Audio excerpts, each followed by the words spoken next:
Okey, Cikgu Nadia. Okey. Boleh dengar tak suara saya? Jelas tak? Terus. Jelas. Okey, thank you Cikgu Madiha. Okey, Assalamualaikum warahmatullahi wabarakatuh dan selamat petang kepada adik-adik Dua Nurani dan juga Cikgu Madiha dan juga Cikgu Zaiza. Okey adik-adik, tak apa Cikgu percaya sepanjang kita jalankan program ni akan ada ramai lagi kawan-kawan yang akan join Google Meet, okey? Jadi adik-adik, program psikososial dan kesejahteraan mental ni akan menggantikan kelas PJPK. Okey, jadi kita akan jalankan program ni selama 1 jam sahaja, okey. Jadi program ini akan disampaikan oleh cikgu sendiri, okey, iaitu Cikgu Huda dan juga Cikgu Nadia.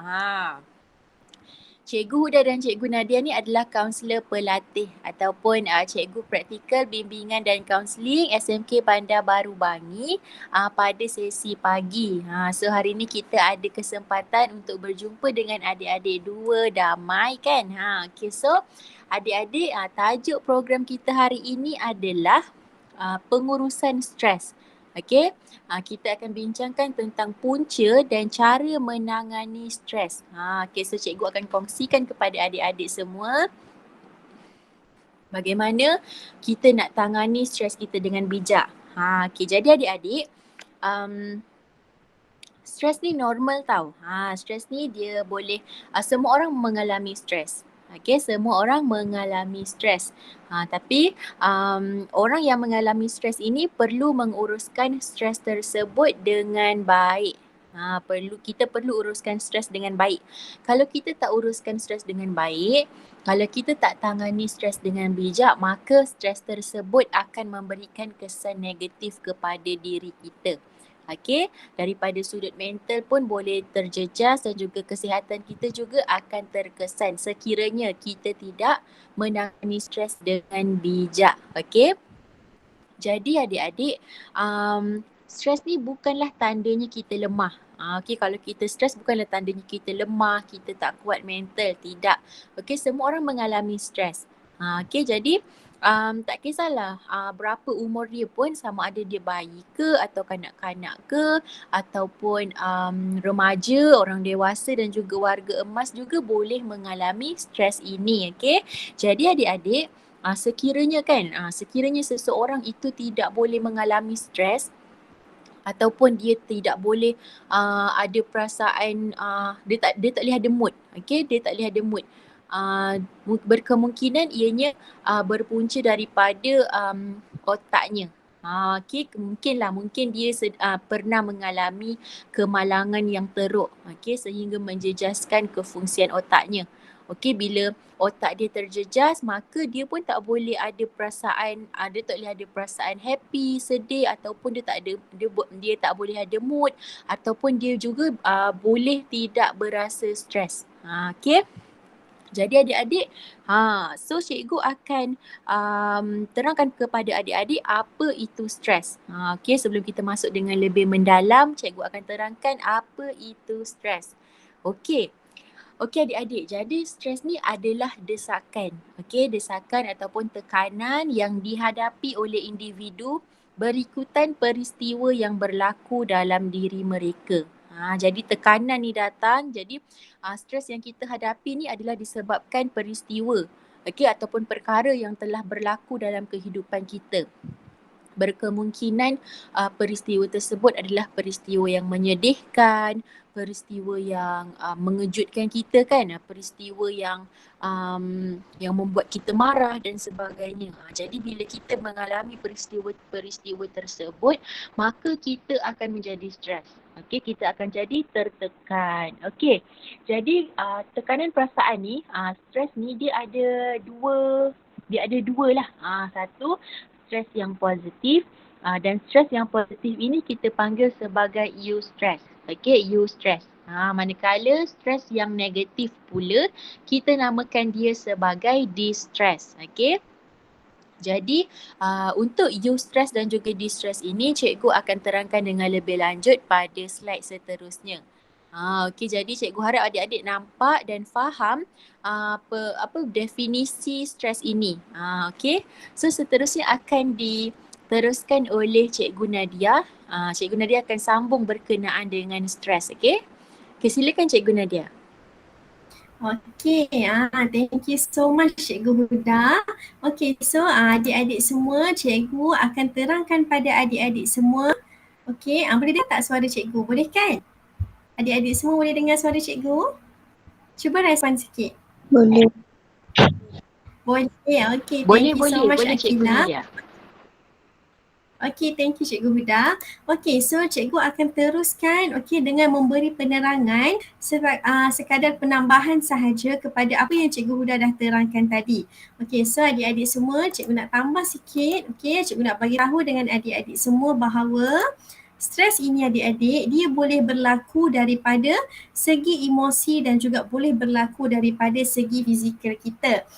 So adik-adik semua, apakah tanda kalau kita ni stres daripada segi emosi?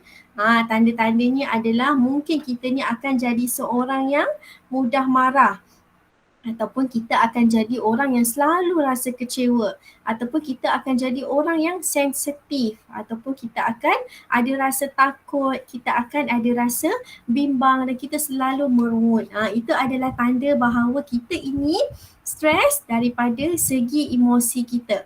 Bagaimana pula sekiranya kita ni stres daripada segi fizikal? Apa tanda-tandanya? So adik-adik semua, tanda-tanda kita ni stres daripada segi fizikal adalah bila badan kita ni, adik-adik semua, tubuh badan kita ni akan rasa letih je. Kita akan rasa lemah sahaja badan kita. Ataupun mungkin kita akan ada rasa pening-pening kepala, sakit-sakit kepala, sakit bahu, sakit leher dan sebagainya. Itu adalah tanda-tanda kita ini mengalami stres daripada segi fizikal kita. Namun begitu adik-adik semua, cikgu nak bagi tahu dengan adik-adik pada hari ini bahawa perkara ini memang sering berlaku kepada manusia yang normal. Bila kita ni namanya manusia adik-adik, kita tak akan terlepas daripada rasa stres ataupun rasa tertekan adik-adik semua. Sebab apa adik-adik semua? Bila kita ni adik-adik, bila kita rasa ada beban yang berlaku dalam kehidupan kita dan kita rasa kita tak mampu nak hadapinya ataupun kita perlu beradaptasi dengan situasi baharu, perubahan-perubahan yang berlaku dalam kehidupan kita, maka di situ kita akan ada kecenderungan untuk rasa tertekan. Tapi walau bagaimanapun, macam cikgu katakan tadi, ianya normal selagi mana kita bergelar sebagai seorang manusia. Okey, stres ni juga adik-adik, ia merupakan cabaran emosi yang memang tak dapat kita pisahkan daripada kehidupan kita sebagai manusia.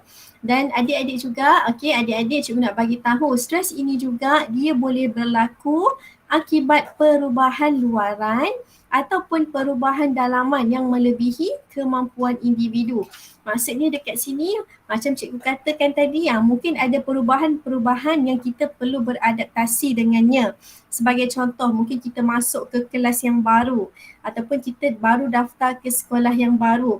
Maka kita perlu sesuaikan diri kita dengan keadaan yang baru, kawan-kawan yang baru, cikgu-cikgu yang baru dan sebagainya, persekitaran sekolah yang baru. So mungkin dekat situ bila kita rasa kita tak mampu, kita akan ada rasa tertekan sedikit dekat situ.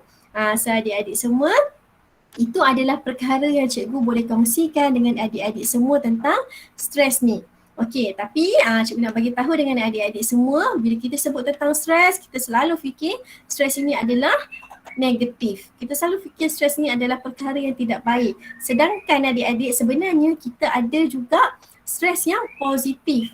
So kita akan tengok, Cikgu Huda akan terangkan pada adik-adik semua tentang stres yang positif dan juga stres yang negatif. So Cikgu Huda akan teruskan untuk memberi penerangan pada adik-adik semua. Okey, so adik-adik semua boleh dengar apa yang Cikgu Huda nak terangkan. Okey, silakan Cikgu Huda.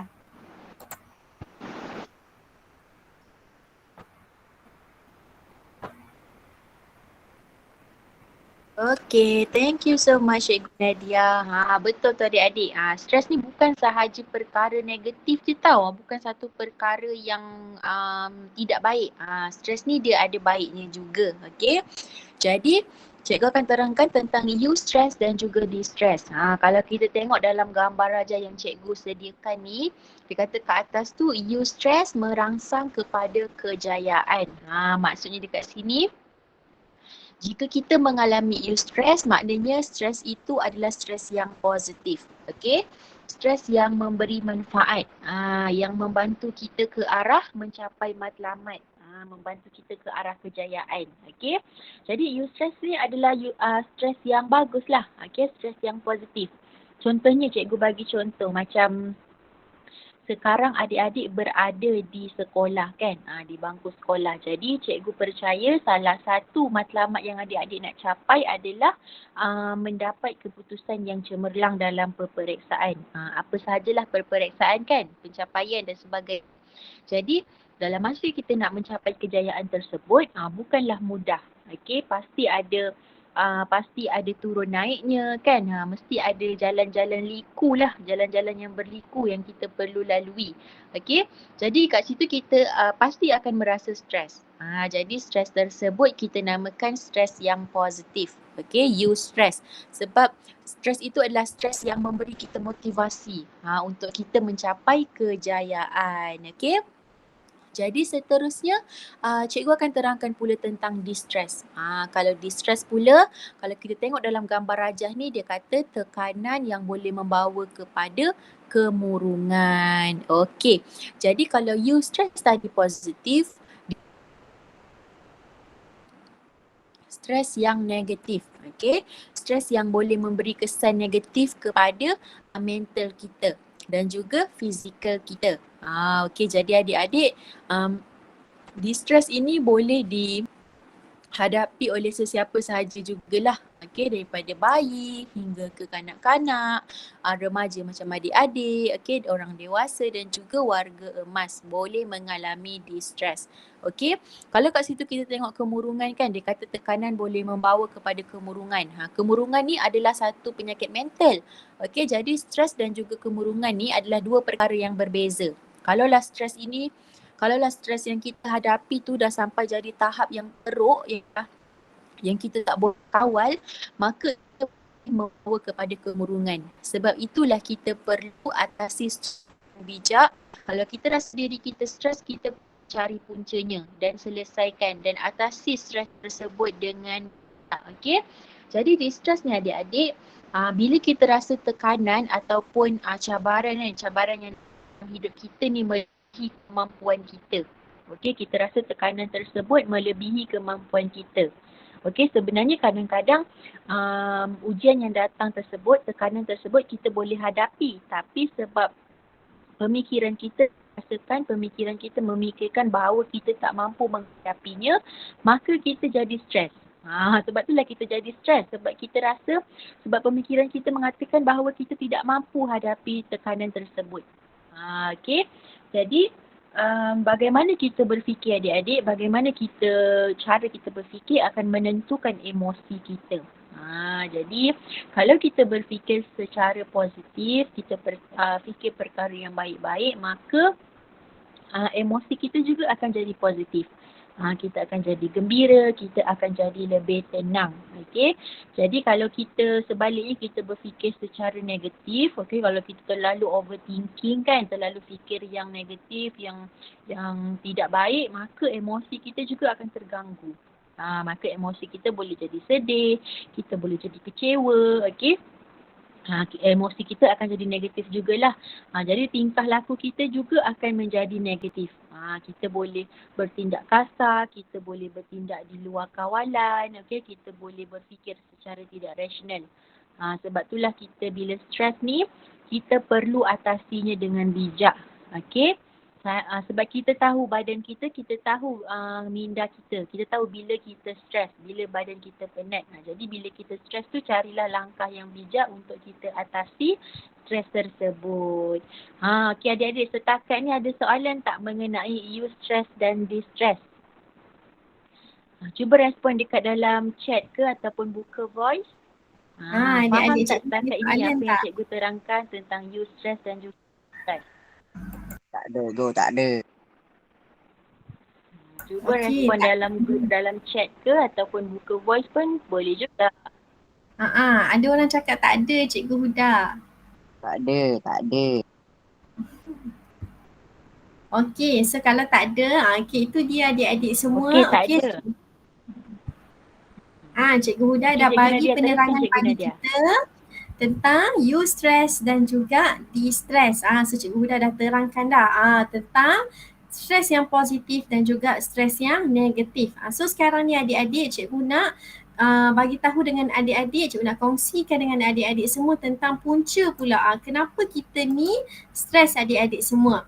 Sebenarnya adik-adik kita ada bermacam-macam punca ataupun ada bermacam-macam faktor kenapa kita ni rasa stres. Tapi dekat sini pada hari ini Cikgu nak kongsikan dengan adik-adik 3 sahaja faktor yang membuatkan kadang-kadang kita ni jadi stres. Kenapa Cikgu pilih faktor-faktor ini?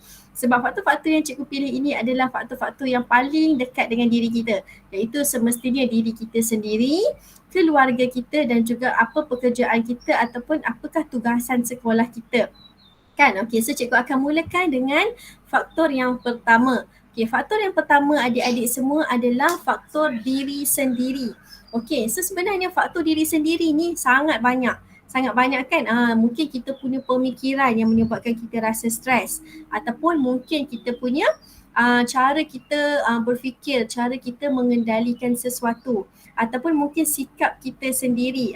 Mungkin sikap kita yang selalu tangguh kerja ataupun sikap kita yang selalu sambil lewa dan sebagainya akan menyebabkan kita stres. Namun demikian, untuk hari ini Cikgu nak kongsikan dengan adik-adik satu punca yang disebabkan oleh diri kita sendiri, iaitu kita ni selalu meletakkan harapan yang terlalu tinggi pada sesuatu perkara.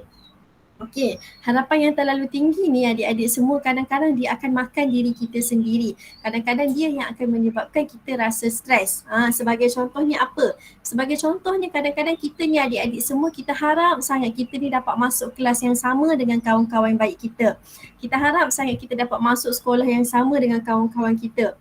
So bila kita ni tak dapat, kita mungkin akan ada rasa stres. Sedangkan kita ni dah tahu dah. Okey, bila kita nak masuk kelas, kita nak masuk sekolah, ianya semuanya bergantung kepada pencapaian kita. Ianya bergantung kepada kebenaran pihak sekolah. Jadi bila kita ni meletakkan harapan yang tertinggi pada sesuatu perkara yang kita tak boleh nak kawal, maka mungkin kita akan ada kecenderungan untuk rasa tertekan. So adik-adik semua, mungkin diri sendiri ni kadang-kadang yang menyebabkan kita rasa tertekan.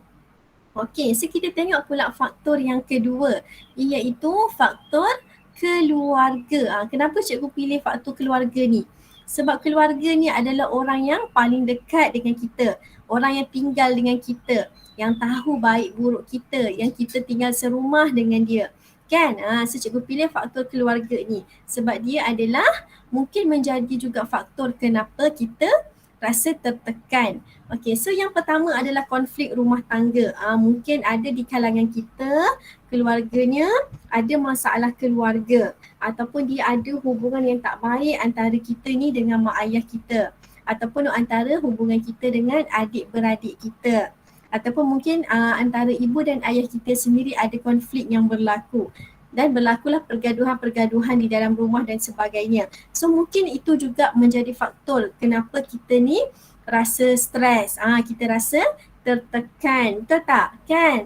So yang kedua adalah faktor kewangan keluarga kita. Okey, faktor kewangan ni macam mana pula dia boleh menjadikan kita tertekan? So mungkin kita ni kadang-kadang ada yang terpaksa bekerja untuk membantu keluarga, untuk membantu kewangan keluarga dan sebagainya. Kan? Jadi bila kita bekerja, ia akan memberi kesan kepada prestasi kita sebagai pelajar. Mungkin kita tak sempat nak masuk kelas PDPR. Mungkin kita tak sempat nak siapkan kerja rumah. Mungkin kita tak boleh nak beri fokus dalam kelas. So itu adalah perkara-perkara yang akan terjejas bila kita bekerja, bila kita nak bantu keluarga kita. Jadi di situ mungkin akan juga menjadi punca kenapa kita ni stres adik-adik semua. Namun demikian Cikgu nak bagi tahu ini adalah contoh sahaja. Okey, so mungkin ada juga faktor-faktor lain yang Cikgu tak sebutkan lah. Okey, so adik-adik semua ini adalah faktor-faktor yang cikgu boleh kongsikan dengan adik-adik semua, iaitu faktor diri kita sendiri dan juga faktor keluarga kita. Kemudian kita akan tengok pula faktor yang ketiga adik-adik semua, pekerjaan kita ataupun tugasan sekolah.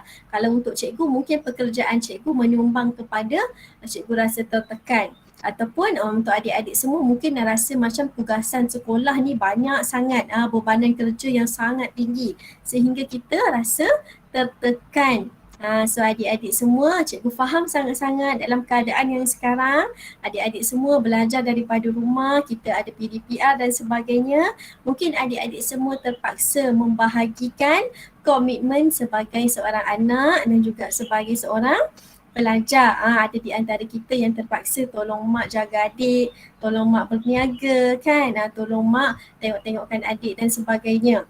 Dan dalam masa yang sama kita juga kena buat kerja rumah, betul tak? Kita kena juga buat kerja sekolah yang cikgu buat, kan? Cikgu bagi kita kena buat, kita kena masuk kelas, kena hantar tugasan dan sebagainya. So bebanan-bebanan kerja yang ada tu pun mungkin menyebabkan kita rasa tertekan. So adik-adik semua, ini adalah 3 faktor yang paling dekat dengan diri kita yang cikgu kongsikan pada adik-adik semua. Walau bagaimanapun, punca kita stres ni adik-adik semua dia bergantung kepada diri kita sendiri. Dia bergantung kepada pemikiran kita, bergantung kepada bagaimana kita mengendalikan kehidupan kita. Dia ada banyak lagi tapi ini adalah 3 yang cikgu boleh kongsikan dengan adik-adik semua. Okey, so adik-adik semua, bila kita ni dah tahu punca, kita dah tahu, kita dah semak diri kita, apa punca kita stres, so kita mestilah cari jalan penyelesaian. Kita tak boleh biarkan stres ni membelenggu diri kita lama-lama. Sebab apa? Sebab nanti dia akan bagi kesan tau kepada kesihatan mental kita. Tak naklah nanti jadi depres dan sebagainya pula. So adik-adik semua, Cikgu Huda akan kongsikan dengan adik-adik semua tentang langkah untuk kita menangani stres. Okay, so adik-adik semua boleh dengar perkongsian daripada Cikgu Huda. Mungkin adik-adik semua boleh gunakan langkah-langkah ini untuk menangani stres adik-adik semua. Okay, so silakan Cikgu Huda untuk terangkan. Okay, thank you so much Cikgu Nadia. Okay, Cikgu Huda ada kat sini ke? Adik-adik boleh dengar? Okey, jadi adik-adik, betul tu, kalau kita dah tahu punca kepada mengapa kita stres, maka kita perlu cari langkah yang sesuai. Okey, langkah yang sesuai untuk kita atasi stres tersebut. Jadi yang pertama adalah dengan merujuk masalah kepada kaunselor atau kepada ibu bapa kita. Okey, jadi adik-adik, kaunselor ni adalah orang yang profesional. Okey, orang yang profesional yang boleh membantu, yang boleh membimbing adik-adik menangani stres dengan bijak. Jadi kaunselor akan bimbing adik-adik untuk atasi masalah, untuk atasi stres yang adik-adik hadapi. Ataupun adik-adik juga boleh merujuk masalah kepada ibu bapa ataupun kepada orang dewasa, minta pandangan, minta bantuan kan, tanya macam mana nak atasi stres dengan bijak. Okey, jadi adik-adik bolehlah contact kaunselor sekolah, contohnya macam Cikgu Zaiza, Cikgu Fatihah, Cikgu Madiha. Okey, so cari kaunselor untuk kita selesaikan masalah kita, untuk kita atasi stres kita dengan bijak. Kaunselor mesti akan tolong adik-adik punya. Okey, seterusnya kita boleh atasi tangani stres dengan mendapatkan rehat yang secukupnya. Okey adik-adik, jadi badan kita ni adik-adik ada limitnya. Kita tahu bila badan kita rasa penat, kita tahu bila mental kita rasa penat. Okey, bila kita stres kita tahu sebab badan kita kan. Jadi kita perlukan rehat yang secukupnya untuk kita atasi stres ni. Antaranya kita boleh dapatkan, kita kena dapatkan tidur yang berkualiti ataupun dapatkan tidur yang cukup. Okey, jadi bila seharian kan dah penat hadapi DPR kan, dah seharian duduk atas kerusi, duduk depan gadget kan, tengok handphone, tengok laptop dan sebagainya, maka badan kita pun akan jadi penat. Dan dalam masa yang sama adik-adik juga di rumah menjalankan tugas ataupun tanggungjawab sebagai anak kan. Jadi bila malam adalah untuk kita berehat, untuk kita berehat. Jadi bila kita dah matikan lampu kan, dah baring, dah ready nak tidur, jangan pula kita scroll handphone sampai 2-3 pagi. Tak sedar-sedar dah pukul 2 dah. Kan, tengok main game dan sebagainya. Jadi kat situ badan kita tak dapat rehat yang cukup lah, sebab esoknya kita nak bangun join PDPR lagi kan, pukul 9. So kita kita perlu dapatkan rehat yang secukupnya, tidur yang berkualiti, dapatkan tidur yang cukup. Okey. Selain daripada tidur, kita boleh juga mendengar lagu. Okey, lagu-lagu yang menenangkan, lagu-lagu yang lembut. Okey. Sambil-sambil kita tunggu kelas seterusnya kan, nak regang-regangkan badan tu, regang-regangkan otot, kita bolehlah sambil dengar lagu kan, dengar lagu-lagu yang lembut lah. Okey, untuk kita atasi stres tersebut.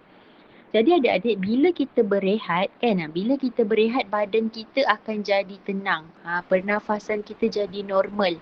Okey, sebab itulah bila kita rasa tenang, bila kita pernafasan pun jadi normal, maka kita dapatlah atasi stres dengan bijak. Bila kita rasa tenang, barulah kita dapat fikirkan solusi ataupun masalah.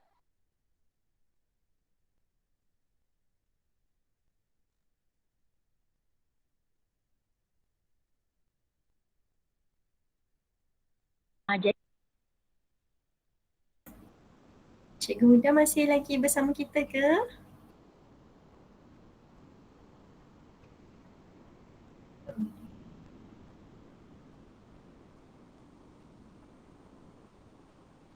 Cikgu Huda okey ke?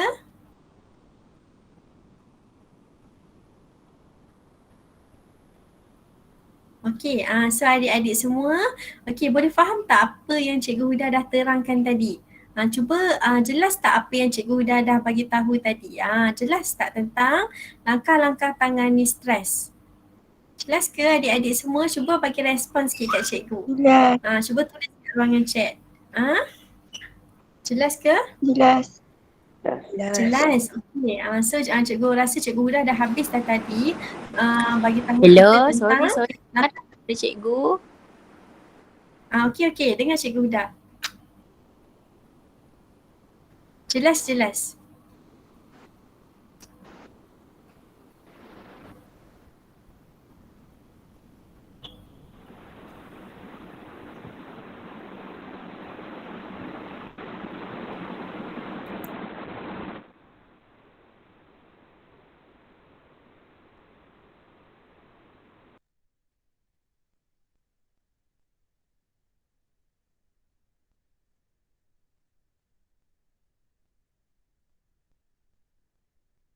Okey, so minta maaf banyak-banyak adik-adik semua. Mungkin Cikgu Huda ada masalah internet sedikit, okey.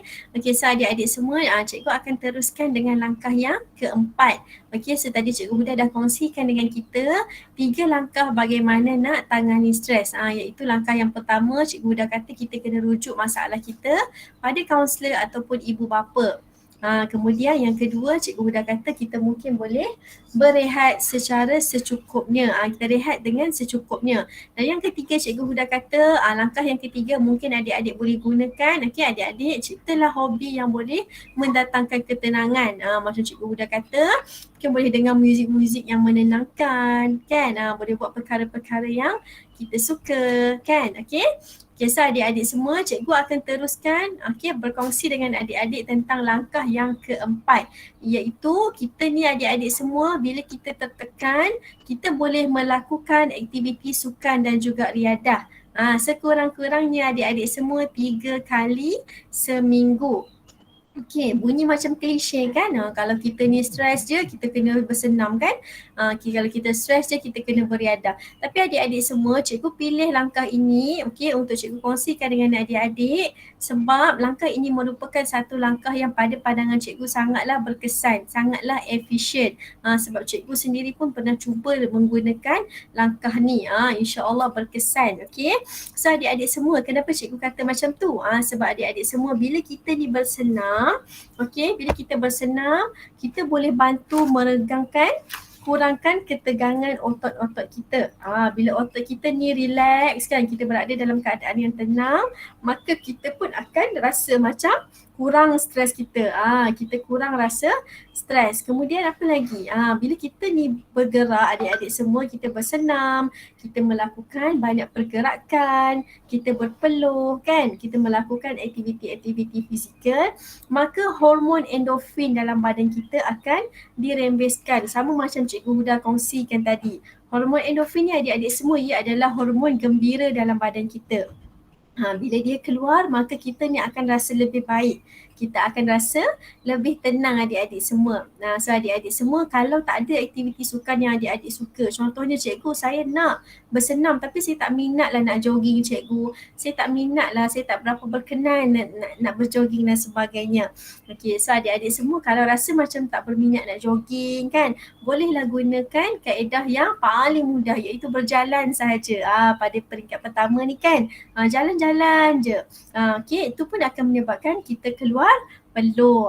Okay, selagi apa lagi? Saya tak minat cikgu nak jalan. Saya rasa macam bosan ya jalan-jalan saja. So mungkin adik-adik semua boleh mencuba aktiviti-aktiviti sukan yang menarik. Kan, contohnya mungkin senam aerobik ataupun contohnya mungkin poco-poco. Itu kan ada muzik kan. Okay, dia lebih menarik. Dia lebih menarik kita untuk bersukan. So adik-adik semua yang mana yang kat sini ada rasa macam tertekan, ada rasa stres kan. So adik-adik semua bolehlah cuba apa yang cikgu dah kongsikan tadi.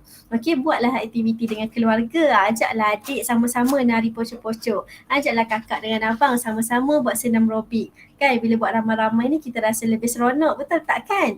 Okey, so adik-adik semua itu adalah langkah-langkah yang cikgu dengan Cikgu Huda boleh kongsikan dengan adik-adik semua untuk adik-adik semua tangani stres. Okey, so cikgu nak bagi tahu juga bahawa kita ni ada banyak lagi langkah untuk kita atasi stres. Okey, adik-adik semua ada banyak sangat langkah yang kita boleh pilih. Mana-mana sahaja yang sesuai dengan diri kita. Tapi walau bagaimanapun adik-adik semua tak boleh ambil langkah-langkah yang salah untuk tangani stres. Tak boleh kita ni buat perkara-perkara yang tidak baik untuk kita atasi stres. Apa benda tu cikgu? Apakah langkah yang salah tu cikgu? Okey, so cikgu akan kongsikan dengan adik-adik semua tentang cara yang salah apabila adik-adik nak atasi stres. Okey, ini adalah cara yang salah, okey, tak boleh buat. Cara ini adalah cara yang salah untuk kita atasi stres. Okey, cara yang pertama adalah sengaja mencederakan diri. Kenapa cikgu cakap macam tu? Sebab adik-adik semua kadang-kadang bila kita ni stres, kita tak dapat nak berfikir secara rasional.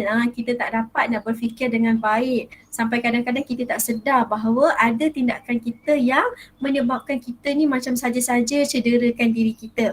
Okey, contohnya apa? Contohnya mungkin kita marah, kemudian kita geram sangat, kita pergi sepak meja yang ada tu. Pergi sepak bucu meja, dah sakit kaki kita, betul tak?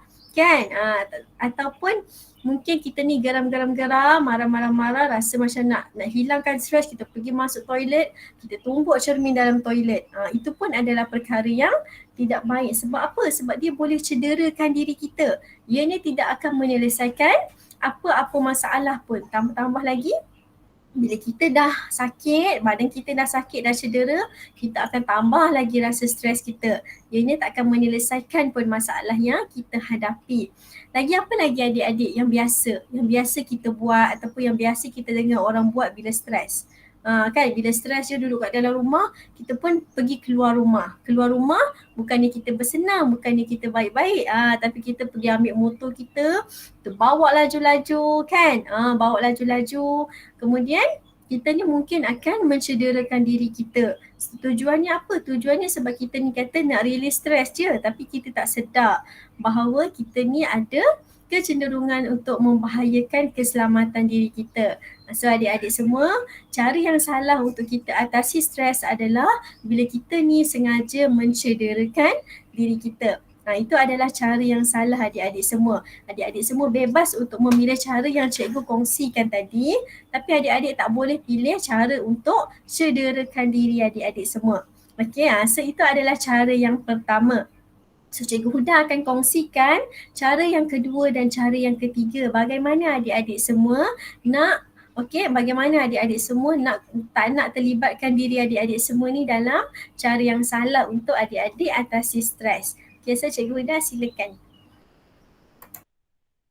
Okay, thank you so much Cikgu Nadia. Adik-adik, itu adalah cara yang salah yang pertama dengan kita sengaja mencederakan diri. Okay. Yang kedua adalah dengan terlibat dalam penyalahgunaan dadah. Okay, ni adalah cara yang salah tau. Kadang-kadang ada orang stres, dia nak ambil jalan singkat, dia gunakan dadah. Sebab kita tahu sifat dadah ni ia menghayalkan. So bila seseorang itu rasa hayal, dia berada dalam dunia dia sendirilah. Dia rasa tenang, dia rasa gembira. Okay, dia lupakan masalah dia lupakan stres dia. Okay, tapi rasa tenang ini hanya sementara lah. Rasa keseronokan ini hanya sementara. Lepas dia dah sedar, lepas kesan dadah tu dah hilang, maka dia rasa lagi stres itu. Dia masih lagi menghadapi masalah itu. Kan, jadi orang yang ambil dadah ni, bila dia mula-mula je dia ambil sikit-sikit kan, sebab mula-mula dia ambil dalam kuantiti yang sikit. Lepas tu bila setiap kali dia stres, dia bergantung pada dadah. Setiap kali stres dia ambil dadah. Maka kat situ boleh menjadi ketagihan dadah. Sebab dadah ini juga sifatnya boleh menjadikan seseorang itu ketagih dadah. Okey, tolong adik-adik jangan sesekali melibatkan diri dalam penyalahgunaan dadah. Okey, jangan sesekali sebab ianya boleh menjadikan ketagihan. Okey, untuk kita rawat ketagihan dadah ini pula bukanlah mudah. Okey, bukanlah mudah untuk merawat ketagihan dadah. Okey. Jadi tolong jaga diri masing-masing, jangan sesekali mendekatkan diri, melibatkan diri dalam penyalahgunaan dadah. Okey. Keseronokan, ketenangan tu semua hanya sementara. Okey. So itu adalah cara yang salah yang kedua. Cara yang salah yang ketiga pula adalah cara yang salah untuk kita atasi stres adalah dengan mengambil ubat tanpa preskripsi pegawai perubatan bertauliah. Okey. Pegawai perubatan bertauliah ni adalah antaranya doktor-doktor yang kita jumpa di hospital, di klinik. Okey. Jadi orang yang stres ni dia ambil ubat tanpa nasihat doktor.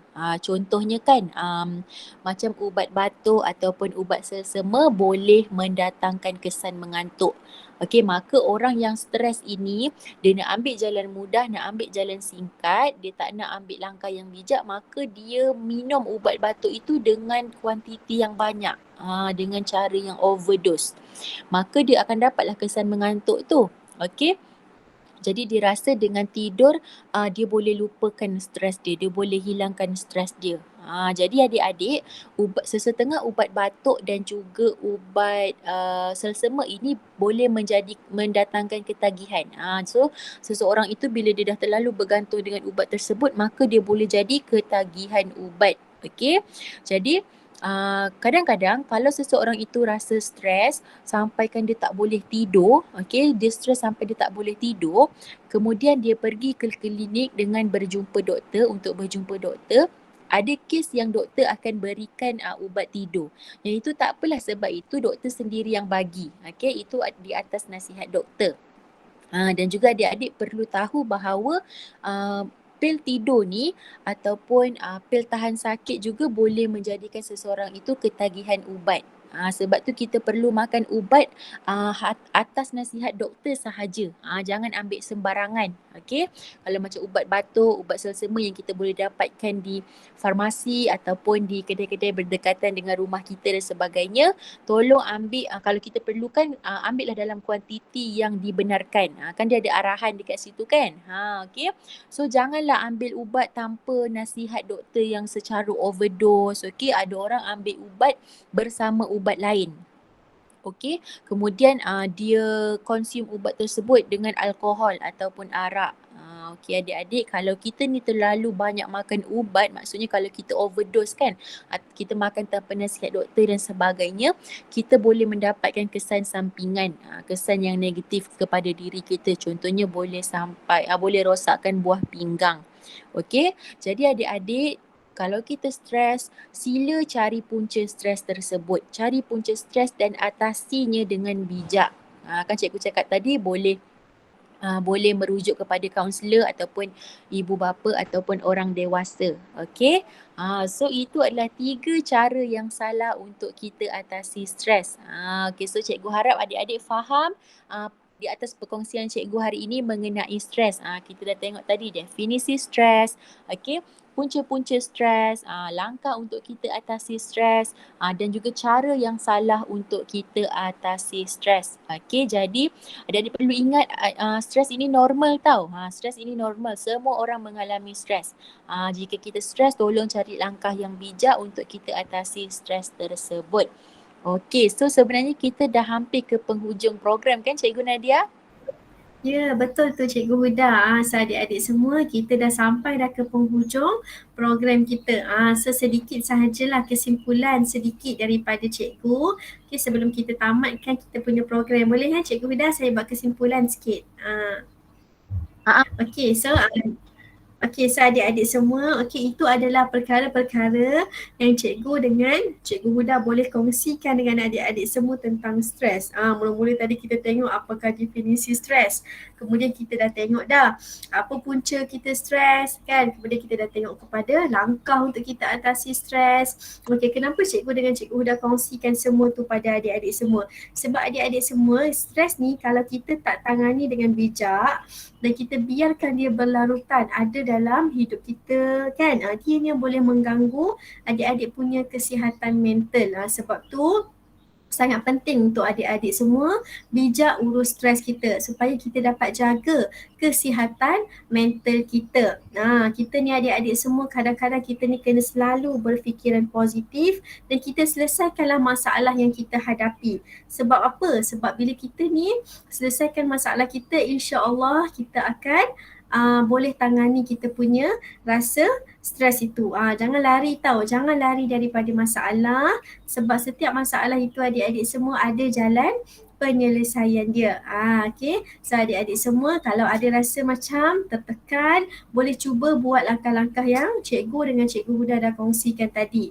Kalau rasa macam tak ada orang nak dengar masalah adik-adik, bolehlah cepat-cepat cari kaunselor. Kaunselor akan bantu adik-adik semua. Tapi kalau rasa macam boleh handle sendiri, boleh selesaikan masalah sendiri, adik-adik gunakanlah cara yang bijak. Jangan salah guna cara untuk kita selesaikan masalah. Okay, jangan juga guna cara yang salah untuk kita atasi stres kita. Gunalah cara yang bijak supaya stres kita tu dapat ditangani, bukan ditambah-tambah lagi bebannya nanti.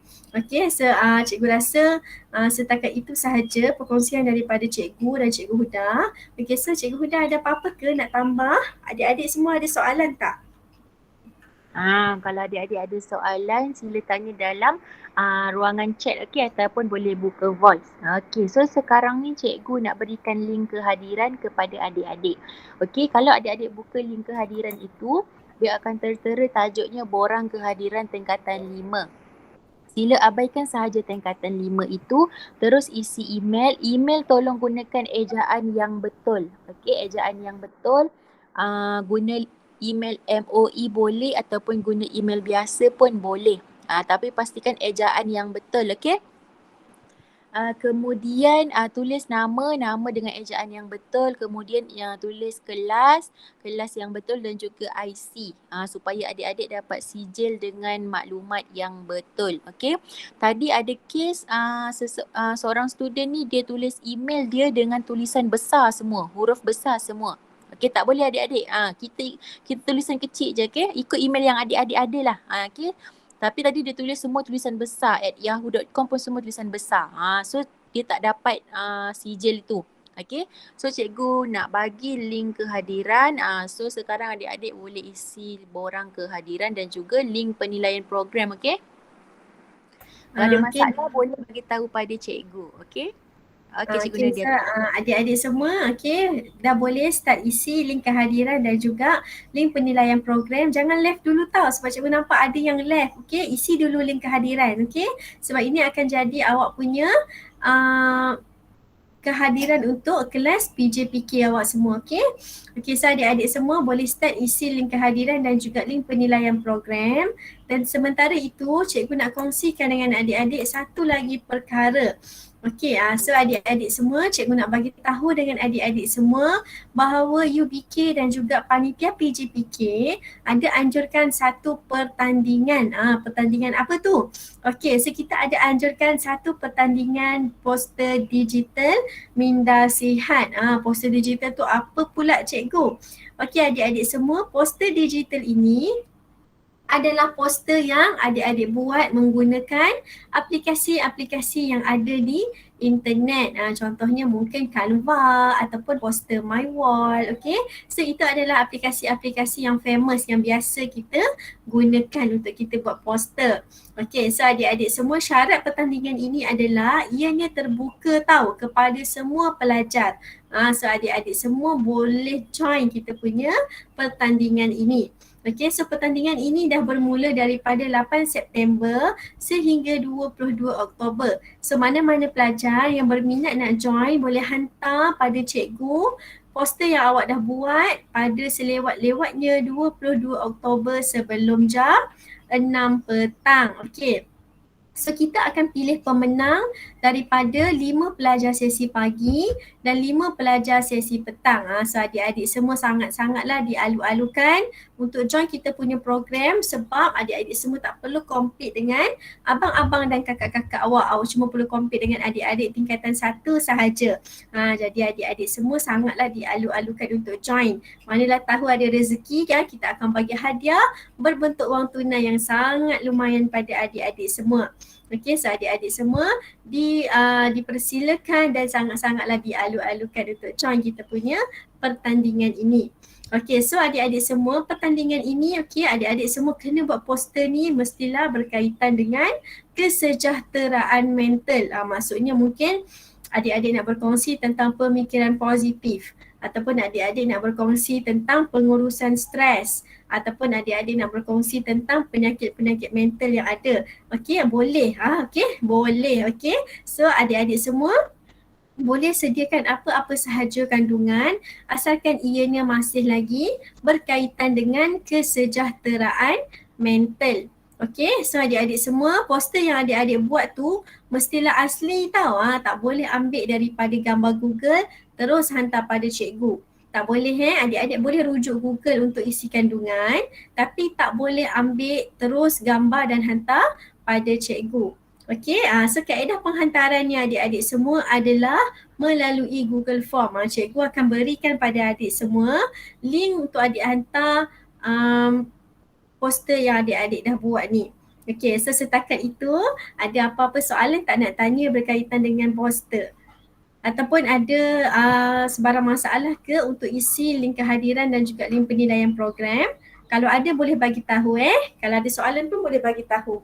Okey.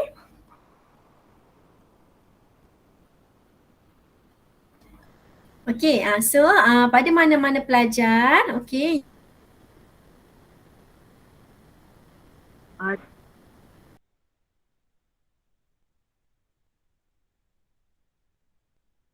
Okey.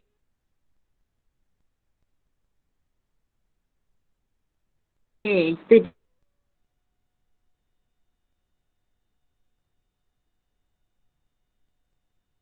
dia. Kalau ada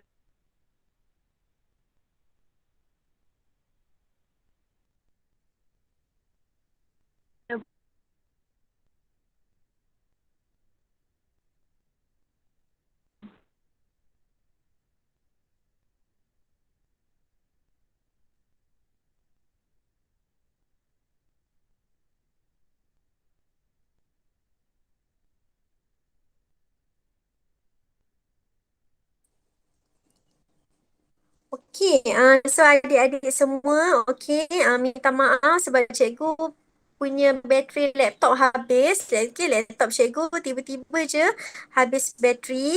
Okey, so adik-adik semua, mana-mana yang dah siap isi link kehadiran, dan juga link penilaian program serta tak ada soalan apa-apa nak tanya, adik-adik semua boleh left Google Meet kita, sebab kita dah habis dah kita punya program, So adik-adik semua, thank you so much kepada semua yang join. Okey, so cikgu minta maaf atas segala kekurangan. Okey, minta maaf sebab line internet tak berapa okey. Okey, so cikgu minta maaf semua. Okey, so adik-adik semua dah boleh left Google Meet kalau tak ada apa-apa soalan. Okey, so thank you so much adik-adik semua. Kita jumpa lagi insya-Allah kalau ada kesempatan. Okey.